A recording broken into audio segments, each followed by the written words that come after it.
turning into a saga that. Blimey, the stuck bolt from hell. Okay, right, now, as you can see, day 9, welcome back. That's the bolt that I can't get out on the swing arm. I believe it's in a thread. One of you guys said it's a clearance hole and it's just jammed up with corrosion, could well be. It's turning with a 2-foot breaker bar and increasingly easier. However, the minute you put a standard ratchet on it, it just locks, doesn't want to know. So at the moment, I'm just continuing. It is moving a little bit easier each time, and it's WD-40 and a bit of warmth and patience, and I will get that out. I really, really will. Anyway, here we are, day 9. Okay, I was a little bit ahead of myself thinking I could chuck all the back end in this today. I still got parts awaiting. I've still got the dog bones to come, the new bolts for the disc, essential, and the new bolts for the sprocket and the nuts on the outside. You saw the rusty, dry state of them. I don't want to use them again on a sprocket on a Hayabusa. So all of those still got to arrive, but what has arrived is the full rebuild kit for the rear caliper. And again, part of rebuilding the rear end is being able to take the rear caliper and go chung, put it straight back on when I'm good and ready. So I've got to get it ready before I can do that. So today, a full caliper rebuild on the rear of a Hayabusa. Let's get stuck in.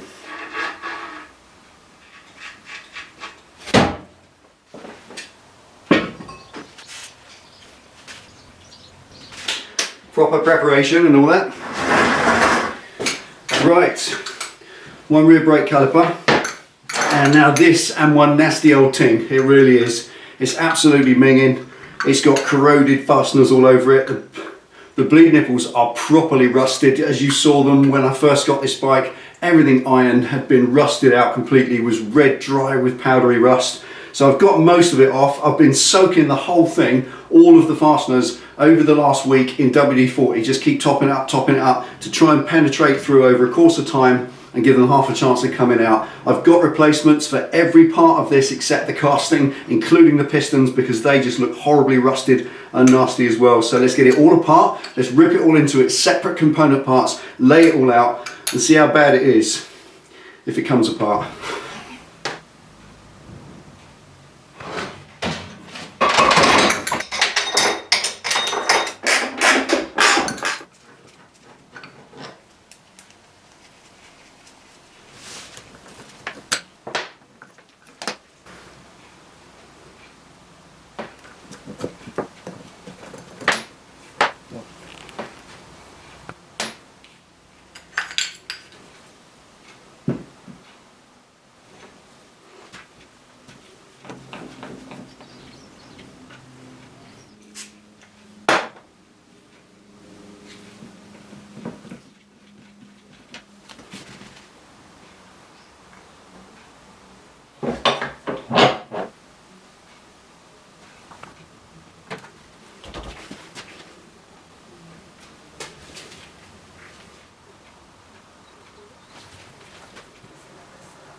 Right, there we go. Okay, one caliper exploded into 1,000,000 bits, actually 28 bits to be exact, and that's now ready to clean up the parts I'm going to reuse and replace the parts that I'm not. Absolutely chuffed with the pins. The pins came straight out with my fingers. I can't remember the last time that's happened. That's absolutely fabulous. And although they looked absolutely dire on the outside, they have been refurbed in the past. Obviously, these are the old factory pistons and they're quite badly rusted now, but they have been apart. They've had new seals And the inside of these calipers is absolutely lovely, and I'm really chuffed about that because they can be dire in there, they can be badly corroded, and then possibly even need replacing because they just leak and leak because the casting itself gets impeded once the corrosion gets too bad. But in this instance, they are perfect and whisper smooth. Absolutely chuffed with that. Now, I don't know whether that's a replacement caliper, but honestly, I don't care. I lucked in on that. So that's cool, and I'm going to get ready to do that. I just want to say quickly about blowing these out with an airline. I've used an airline today, popped them out.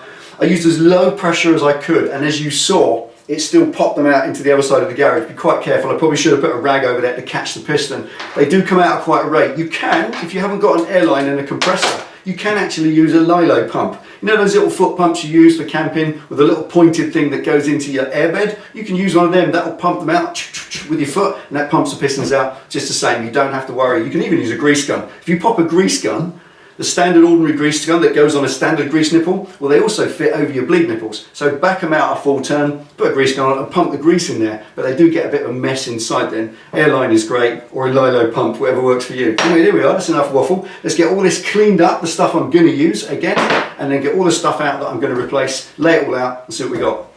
Wow.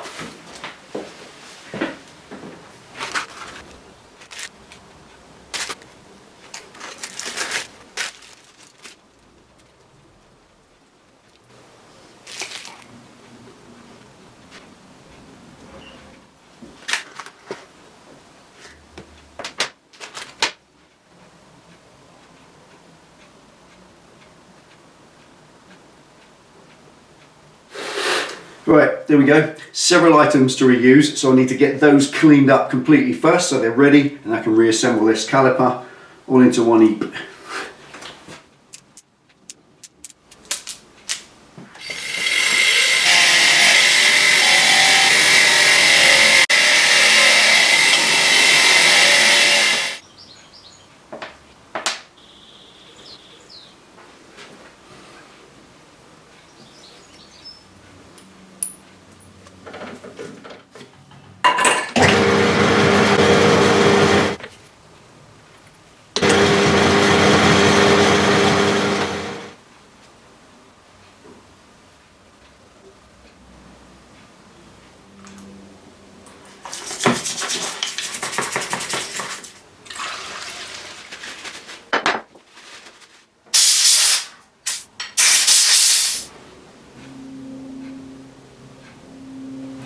I just want to cover this before I put this caliper back together.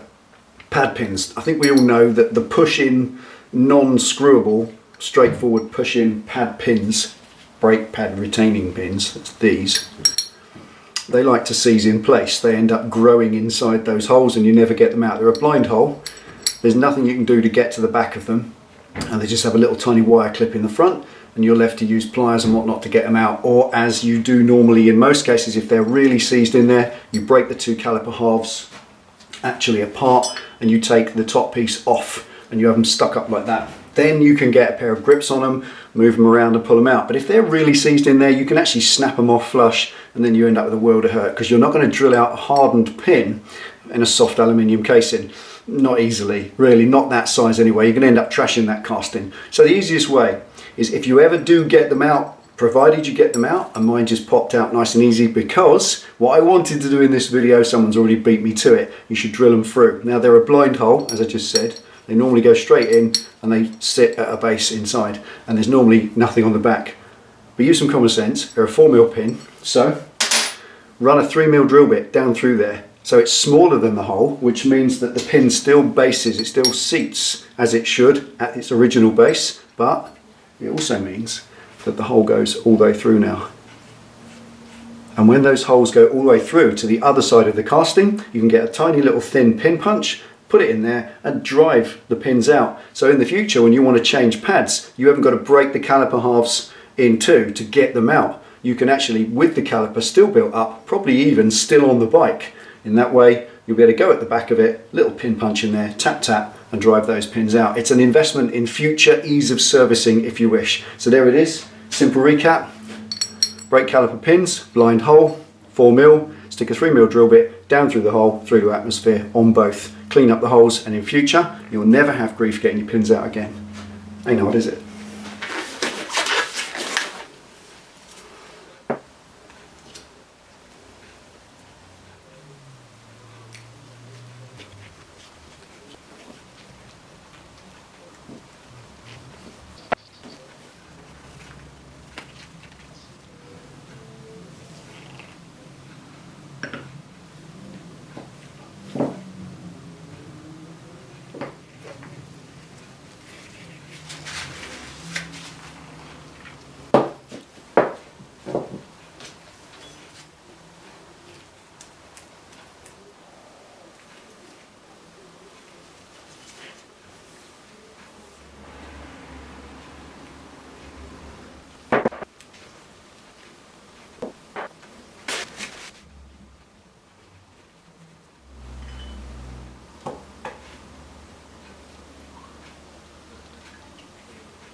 Have we got it?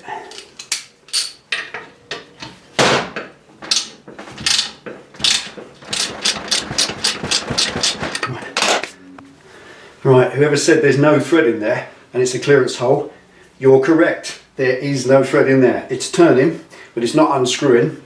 It's just absolutely seized up with crud. I've got it moving though.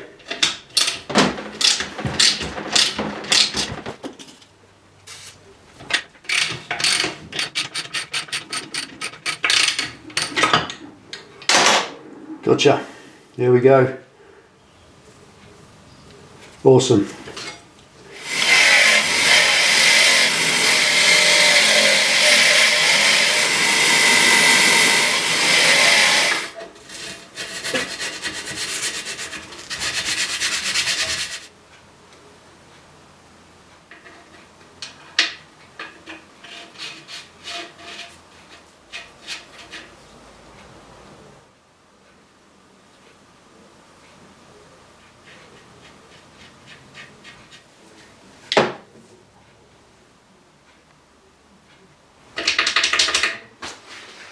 Got it. Okay, now I knew I'd get it in the end and I'm really glad that I used the gentle route and I didn't go at it too hard. Now that I know that what's in there is like that, a cotter pin type thing, call it what you like, but I made that. Remember that one? I made that on the lathe from a random old bolt for my side stand on the Street Fighter. Now, with one of those in there, you know now, I was assuming that with that sticking out at the end only, I'm thinking it's just an M8 bolt and I don't want to snap it off. I've been saying that all the way through, and I'm glad that I thought it was an M8 bolt and I didn't want to snap it off. Had I known it was that, the temptation to swing on it with a big pole, put your foot against the wall and heave on it, well then that's okay, you probably would have got it. It wouldn't have snapped off, would it? But would you maybe have damaged the swing arm box section? Think about that. That lug that it goes through is welded to the underside of the box section. How strong is an aluminium box section? It's empty inside. The sheet metal that it's made from is maybe 3mm thick or less, I imagine, and by the time you're swinging on that with a big pole, would you crush or distort your swinging arm and it's then scrap. So I'm glad I didn't, and I'm glad I took the gentle route. I've always learned that the gentle route is the best. Patience, take your time, ease in oil, and I know that everyone's had a royal old laugh at my silly little torch, but this is a great way to do it. This would heat it no more than boiling water. If you put a propane torch on that and you get it up to a real heat, so you expand it right away so you can beat it out, have you then, question, have you annealed the aluminium? Who knows, question mark. If you have, you've trashed your swinging arm because it's going to be soft on one side. Is it then strong enough when you put 200 brake horsepower through it and nail the throttle? Is the back end going to collapse on you because your swing arm's made out of stale pastry? So honestly, I didn't want to trash the swing arm. I didn't want to put too much heat, and this was a great way, super localized, no hotter, and it didn't even dry out the WD-40 on it, did it? So ultimately it didn't get that hot to cause any problem, and I'm confident now.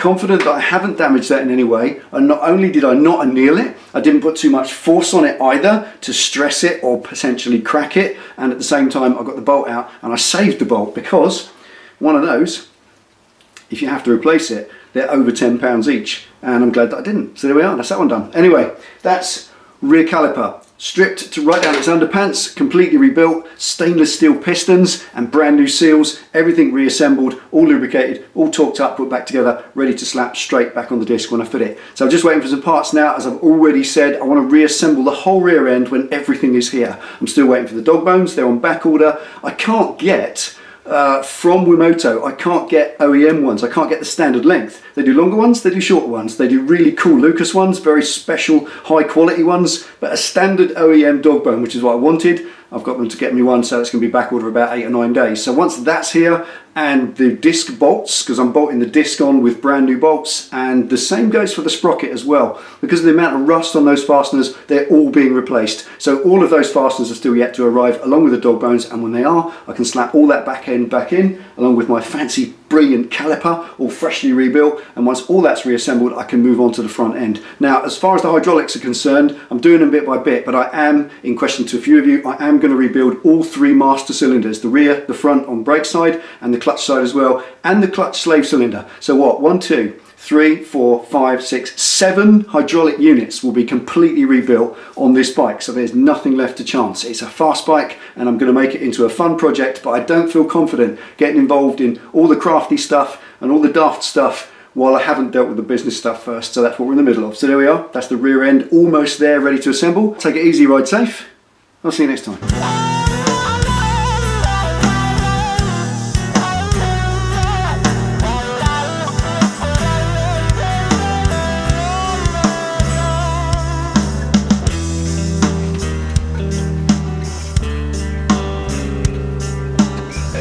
Right.